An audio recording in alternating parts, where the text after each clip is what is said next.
Mr. Jerogam.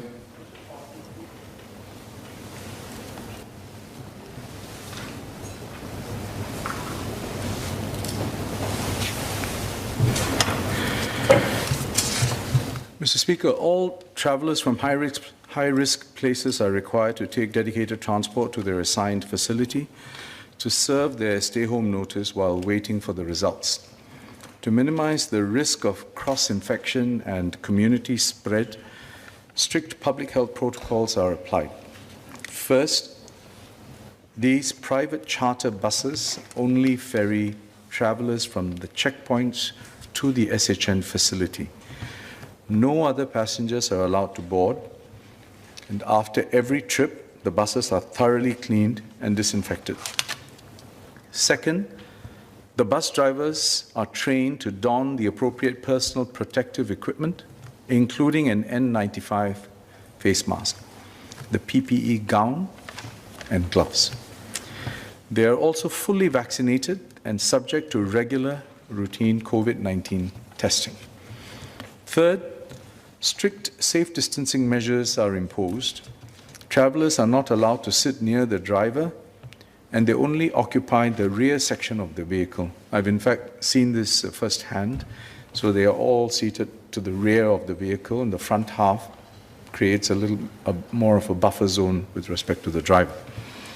The number of travellers allowed on each bus is also limited to less than half its total capacity to ensure adequate safe distancing between travellers.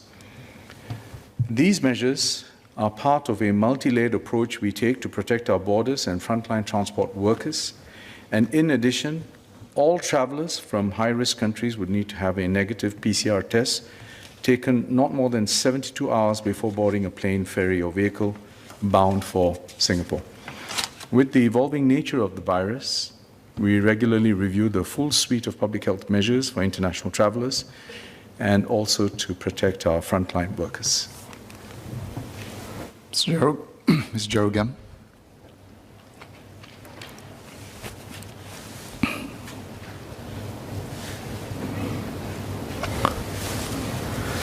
So I'd like to see some clarifications from the Minister. I understand that there are private charter buses, but since the start of this year, have there been any incoming passengers who do not take these private charter buses, but instead take taxis or private hire cars to their homes or SHN facilities?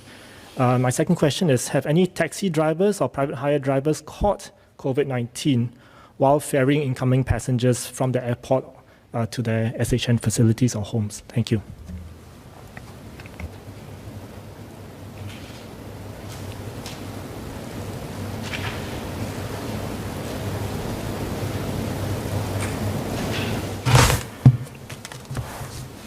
Mr. Speaker, can passengers take taxis or private vehicles to their homes? As I said, the protocols that we have in place are for the higher risk countries. So those who are from, say, some of the countries deemed to be less risky, they still on arrival have to undertake a what we call an on-arrival test, for PCR test. And then thereafter, they then can take the relevant form of transport to their home, and then they have to wait for the results and so on. So there may be instances of that which the member may be referring to, but the key point I would make is that for those who are from the higher risk countries, based on the categorizations we discussed earlier, the approach is to have dedicated transport from the airport to the SHN facility so that the mode of transport is as secure as possible from a health perspective.